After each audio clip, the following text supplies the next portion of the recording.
Assalamualaikum everyone. So welcome to our second episode of Insane Talk Show. Since हमारे जो first जो नाम था वो थोड़ा सा चेंज करना पड़ता, थोड़ी सी सूटेबिलिटी नहीं बन रही थी, सो इस वजह से आज हमारे साथ एक ऐसी शख्सियत हैं जिनको थोड़ा सा मॉडर्न एज के सिस्टम से इश्यूज चलते हैं। मतलब वो ये कहते हैं कि मॉडर्न जो एज चल रहा है उसने इनके बिज़नेस को ख़त्म कर दिया है। अच्छा, कुछ इस तरह का इनका सिस्टम है कि आपको भी सुनने में बड़ा मज़ा आएगा, तो हम इनकी कहानी इन्हीं की ज़बानी सुनना पसंद करेंगे।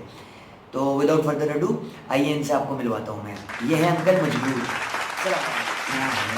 ये लव मैरिज क्यों होती है? हम अरेंज मैरिज करा तो रहे हैं आपकी। पहले तो लोग बुलाते थे, खातिर तवाजा होती थी, फिर जो है देखा तस्वीरें देखी जाती थी, फिर बात होती थी, फिर आगे इस तरह सिस्टम चलता था।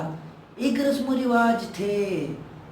अब क्या है, खुद ही लड़का लड़की एक दूसरे को पसंद करते हैं, एक दूसरे के माँ बाप से जाके मिल के आ जाते हैं, माँ बाप बाद में मिल लेते हैं और भाई लो भाई हो गई। वैसे बेटा आपकी हो चुकी है क्या शादी? नहीं अंकल, मेरी अभी नहीं हुई। अरेंज का इरादा है? बेटा मैं कार्ड आपको दे के जाऊँगा। इस बात का अफसोस है कि आपका जो फ्री का स्टफ आपको मिलता था, वो चाय की सुर्खी, वो समोसे और वो गॉसिप वगैरह जो आप करते थे, वो आपकी मिस हो गई आपसे। मतलब अब आपको उस चीज़ का मौका नहीं मिलता। ऐसी बात ये है कि अगर हम ना होते तो वो लोग जो थोड़े बहुत हैंडसम, तो हाईली पेड तो नहीं कहूँगा मैं, हाँ, लेकिन हाँ वो पेड थे बट अंडर कॉन्फिडेंट थे, तो वो कैसे करते? ऐसे लोगों का हम सहारा बने, ऐसे ही लोगों के लिए हम बने। लेकिन अब हम जब देख रहे हैं कि आधी से ज़्यादा मार्केट ही आपकी लव मैरिज की तरफ जा रही है, तो बेटा इसमें कैसा चलेगा?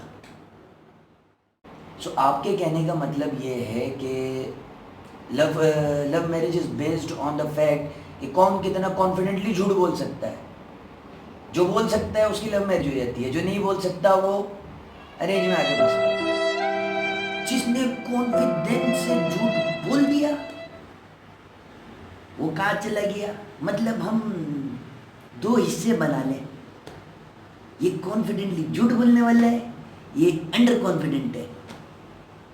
मैं ऐसा नहीं कह रहा कि सारे अंडर कॉन्फिडेंट की ही अरेंज मैरिज होती है, कुछ होते हैं। खैर बेटा, आपको ये पता है इस दुनिया में कंप्लेन मार्केटिंग किसने इजाद करी? मुझे भी नहीं पता, लेकिन मैंने देखी बहुत है। अब मैं आपको मजे का वाकया बताता हूँ। मैं गया भाई एक घर में लड़के का रिश्ता लेके, वहां पे लड़की की माँ ने जो कंप्लेन मार्केटिंग की है, ये हमारी बेटी है, मैं इसको कहती रह जाती हूँ बाहर जा, दोस्तें बुलाती रह जाती है, जाती नहीं है। मतलब अब ये देखें, कॉलेज से घर आती है, बोलती है मैं सिर्फ टीवी देखूंगी और कहीं नहीं जाऊंगी। ये कहीं जाती नहीं है, मैं इससे बहुत परेशान हूँ। एक पूरा दिन टीवी, अम्मी मेरा हाथ बटाती रहती है बस। ये अपने बाबा के पास जाके बैठ जाती है, उनसे बातें कर लेती है। फोन तो मतलब एक जगह रहता है इसका, बहुत कम इस्तेमाल करती है हमारी बच्ची। अब देखो, ऐसे मौक़ों पे ये हुई कंप्लेन मार्केटिंग। आपने कंप्लेन ऐसी करी कि मार्केटिंग हो गई। बस बेटा, ये वो चीज़ें जो हम तजुर्बे से सीख चुके हैं। मार्केटिंग के फॉर्मूले भी आप अरेंज मैरिजेस में लगाते हैं। मतलब आपको ये पता है कि किस किस तरह की मार्केटिंग होती है, कौन सी डायरेक्ट मार्केटिंग, कौन सी इनडायरेक्ट मार्केटिंग, और फिर आप अरेंज मैरिजेस में वो यूज़ करते हैं। ये आपको कितना टाइम हुआ है मतलब अरेंज मैरिजेस करवाते हुए? कुछ जो आपका इतना एक्सपीरियंस है उस हिसाब से तो बस क्या ही कहने आपके। हमारे दादा परदादा गांव में कराते थे और पूरी गांव की एक क्या कहेंगे हम, हाँ, झुंड में करवाते थे शादी। इतना तजुर्बा है आपका, तो आप कुछ एक इस तरह बताना पसंद करेंगे कि कोई एक ऐसी बात जो आपको बुरी लगती हो, मतलब लोग आपसे कहते हो और अरेंज मैरिजेस में आपको ये लगता है कि यार ये एक चीज़ डिसएडवांटेज की तरफ जा रही है, या फिर इस चीज़ का कोई ऐसा वो नहीं बनता, कोई लिंक नहीं बनता, या फिर ओवर पोजेसिव लोग होते हैं जो कुछ ऐसी काम करते हैं अरेंज मैरिजेस में, कोई एक ऐसी बात बताएं जो आपको माशाल्लाह से इतना टाइम हुआ है, तो एक कोई ऐसी बात बताना है। भाई हम जब देखो हमारा तजुर्बा है, हम जब किसी लड़की के लिए देखने जाते हैं तो वो एक पूरी लिस्ट देती है कि लड़का लॉयल हो, हैंडसम हो, अच्छी सैलरी हो, अच्छा घर हो, अच्छी गाड़ी हो, और क्या नाम है, एक हाँ हंसाता भी हो, मतलब एक वो क्या कहते हैं उसे, कॉमेडियन भी हो। है ऐसी लड़कियों को कौन बताए कि